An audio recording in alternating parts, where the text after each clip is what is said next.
आप किसी ऑफिस में गए हों और आपको सुनने को मिले कि यह काम जेई साहब करेंगे, या फिर आप जेई सर से मिलिए। ऐसा सुनकर आपके भी मन में यह सवाल उठता होगा कि आखिर जेई कौन होता है, कोई व्यक्ति जेई कैसे बनता है। तो चलिए दोस्तों, आज हम आपको इसी टॉपिक पर बताएंगे कि जेई कैसे बने। चलिए अब जानते हैं आप जेई कैसे बन सकते हैं। वीडियो में आगे बढ़े उससे पहले यह जान लीजिए कि आपको इस वीडियो में क्या क्या जानने को मिलेगा। इस वीडियो में आप सबसे पहले जानेंगे जेई क्या होता है, जेई कौन बन सकता है, इसका कार्य क्या होता है, जेई बनने के लिए योग्यता कितनी होनी चाहिए, इसके लिए कौन सी परीक्षा पास करनी होती है, परीक्षा के लिए उम्र सीमा कितनी होती है, सिलेबस क्या है, स्कोप कितनी है, ज्वाइनिंग कहाँ मिलती है और सैलरी कितनी मिलती है। तो चलिए इन सभी पॉइंट को विस्तार से समझते हैं। सबसे पहले जानते हैं जेई क्या होता है। जेई का फुल फॉर्म होता है जूनियर इंजीनियर, जिसे हिंदी में कनिष्ठ अभियंता कहते हैं।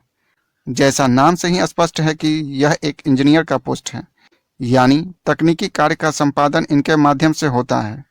यह अपतन भाषा में इस तरह समझ सकते हैं कि यह किसी भी संस्था का वह पोस्ट होता है जो उस संस्था को तकनीकी मदद प्रदान करते हुए उसे आगे ले जाती है। अब जानते हैं जेई कौन बन सकता है। जेई वह छात्र बन सकता है जो इंजीनियरिंग का डिप्लोमा या डिग्री कोर्स किया हुआ हो।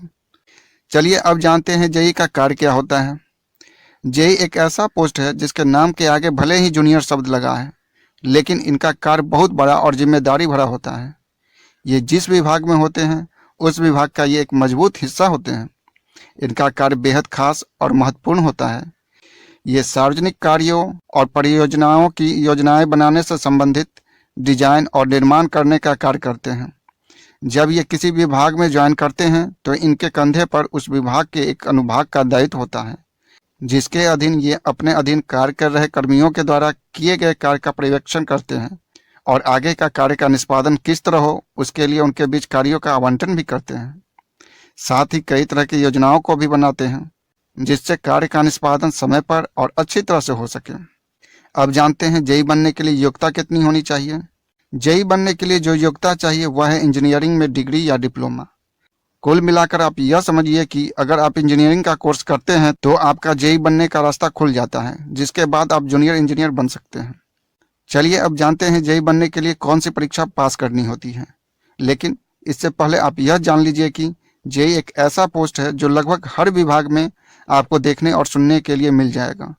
इसलिए इसकी बहाली के लिए कोई एक परीक्षा का नाम ले तो वह सही नहीं होगा, क्योंकि हर विभाग अपने स्तर से इसकी बहाली करती है, जिसकी परीक्षा को क्वालिफाई करने के बाद आप उस विभाग में जेई के पद पर ज्वाइन कर सकते हैं। जैसे रेलवे के द्वारा आयोजित होने वाली परीक्षा को पास करके आप रेलवे में जूनियर इंजीनियर बन सकते हैं। एसएससी के द्वारा आयोजित होने वाले एसएससी जेई एग्जाम को पास करके आप भारत सरकार के अंतर्गत आने वाले विभिन्न विभागों में जूनियर इंजीनियर के रूप में ज्वाइन कर सकते हैं। इसी तरह आप स्टेट लेवल पर होने वाले जेई की परीक्षा को देकर राज्य के विभिन्न विभागों में जेई बन सकते हैं।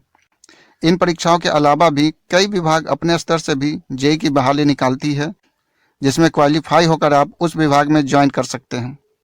अब जानते हैं इन परीक्षाओं के लिए उम्र सीमा कितनी निर्धारित की गई है। एसएससी के द्वारा जेई की जो परीक्षा ली जाती है उसमें उम्र सीमा 18 वर्ष से 32 वर्ष तक रखी गई है। वहीं रिजर्वेशन कैटेगरी में आने वाले उम्मीदवारों को उम्र सीमा में कुछ छूट भी मिलती है। एससी एसटी उम्मीदवार को उम्र सीमा में अतिरिक्त 5 वर्ष की छूट दी जाती है। वहीं ओबीसी कैंडिडेट को 3 वर्ष की, जबकि पीडब्ल्यूडी को 10 वर्ष की तथा पीडब्ल्यूडी ओबीसी को 13 वर्ष एवं पीडब्ल्यूडी एससी एसटी को 15 वर्ष की छूट मिलती है। चलिए अब जान लेते हैं जेई बनने के लिए जो परीक्षा होती है उसकी सिलेबस के बारे में। जिस तरह किसी भी ताले को खोलने के लिए चाबी की जरूरत होती है, ठीक उसी तरह किसी भी परीक्षा को पास करने के लिए उसका चाबी होता है उस परीक्षा का सिलेबस। अगर आप सिलेबस इसलिए किसी भी परीक्षा की तैयारी करने से पहले उसकी सिलेबस को समझ लेना चाहिए। सिलेबस की जानकारी देने से पहले आपको यह बता दूं कि जेई की परीक्षा कई विभाग अपने स्तर से भी लेती है, इसलिए हो सकता है कि एक दूसरे विभाग के सिलेबस में थोड़ी भिन्नता हो। यहाँ पर हम आपको एसएससी के द्वारा जेई की ली जाने वाली परीक्षा का सिलेबस बता रहे हैं। जेई की परीक्षा 2 पार्ट में होती है, पेपर 1 और पेपर 2 के रूप में। पेपर 1 में ऑब्जेक्टिव टाइप के प्रश्न होते हैं, वहीं पेपर 2 में डिस्क्रिप्टिव टाइप के प्रश्न पूछे जाते हैं। दोनों पेपर का समय 2-2 घंटे का होता है। पेपर 1 में general intelligence and reasoning, general awareness, general engineering, civil and structural, electrical and mechanical आता है। वहीं पेपर 2 के अंतर्गत civil and structural engineering, electrical engineering, mechanical engineering होता है। अब जानते हैं इसके स्कोप के बारे में। दोस्तों, यह एक ऐसा फील्ड है जिसमें स्कोप की अपार संभावनाएं हैं। हकीकत यह भी है कि जितना कंपटीशन अन्य क्षेत्र में है उतना इसमें नहीं है, क्योंकि जूनियर इंजीनियर बनने के लिए जो वैकेंसी निकलती है उसमें हर कोई अप्लाई नहीं कर सकता है। उसमें सिर्फ वही अप्लाई कर सकता है जो इसकी पढ़ाई की हुई हो, यानी इस फील्ड में जॉब की पूरी गारंटी रहती है। चलिए अब जान लेते हैं जूनियर इंजीनियर की परीक्षा पास करने के बाद आपकी ज्वाइनिंग कहाँ होगी।